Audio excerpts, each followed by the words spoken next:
Depuis la Deuxième Guerre mondiale, les parachutistes militaires sont avant tout des soldats pour qui le parachute n'est qu'un moyen de transport.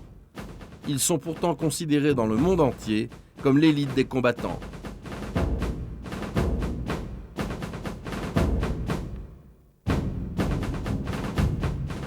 En France, ils sont commandos de l'armée de l'air, fusiliers marins commandos, paras de la Légion étrangère ou bérets rouges de l'armée de terre.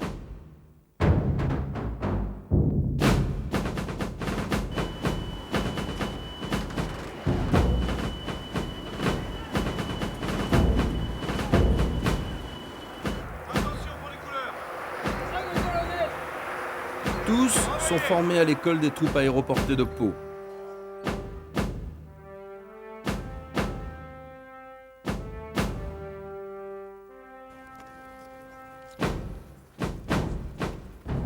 La raison pour laquelle ces hommes, qui ne sont ni plus grands, ni plus forts que les autres, sont considérés et se considèrent eux-mêmes comme l'élite de l'armée française, est là.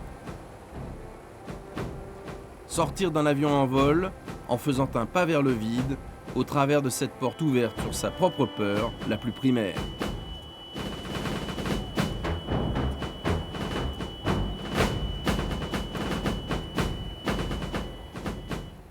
L'esprit parachutiste, c'est un peu ça, parce que c'est quelque chose qui lie les hommes et les cadres, les hommes et les officiers et les sous-officiers. Et ce qui lie, c'est le saut en parachute et le passage de cette porte, hein, qui est, je dirais, un petit peu l'initiation et la marque d'entrée dans les parachutistes. Maintenant, le parachute en milieu militaire, l'instrument parachute est inutile.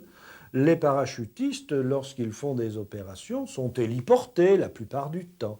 Alors, pourquoi est-ce qu'ils gardent quand même ce passage sous la coupole, ce passage à la porte de l'avion? Eh bien, je crois, pour revenir aux motivations inconscientes, de façon à utiliser là un véritable rite initiatique. Le passant à barrette fixe. Passant à barrette fixe.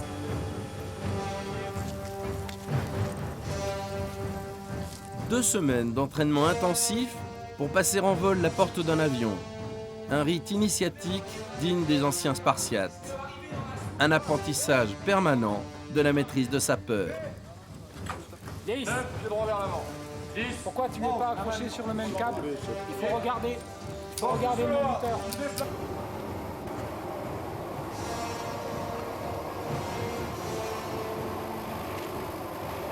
Elle y va là. Comme à la guerre là, c'est le carton là.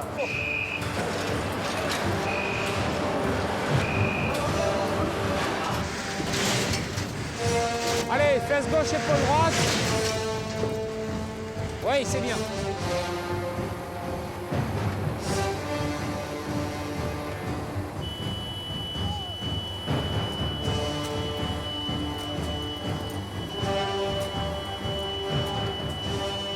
Sous voile, je serai pas là pour vous donner les conseils, hein. Alors c'est maintenant qu'il faut réfléchir et comprendre les choses. Super. Le plus dur, la porte, mais après c'est génial. J'ai eu peur.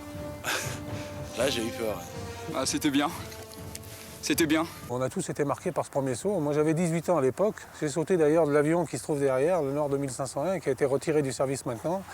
Et je me souviens qu'à l'époque, j'emmenais pas large.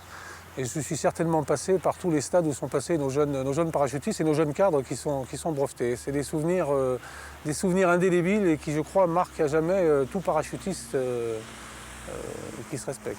Bah, ça s'est passé, c'était agréable quand on est en haut, mais quand on monte dans l'avion, bah, c'est le pur stress, quoi.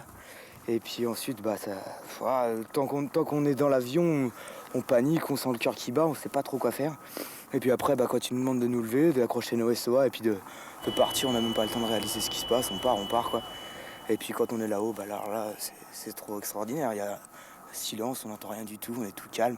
On voit un peu le sol qui arrive un peu vite, mais on est trop bien. On est bien, et puis on se détend, et puis on fait nos petits réglages, puis on atterrit. Par contre, l'atterrissage, bon, un peu brutal, quoi. Pour les militaires, le saut en parachute est au fond, une espèce de victoire joyeuse de l'énergie de la vie face à l'appréhension de la mort. Le type qui est capable de quitter un avion en vol est certainement plus fort dans sa capacité à vivre que dans la crainte qu'il a de l'accident et de la mort. Et ça, je crois que c'est la qualité requise essentielle pour un militaire.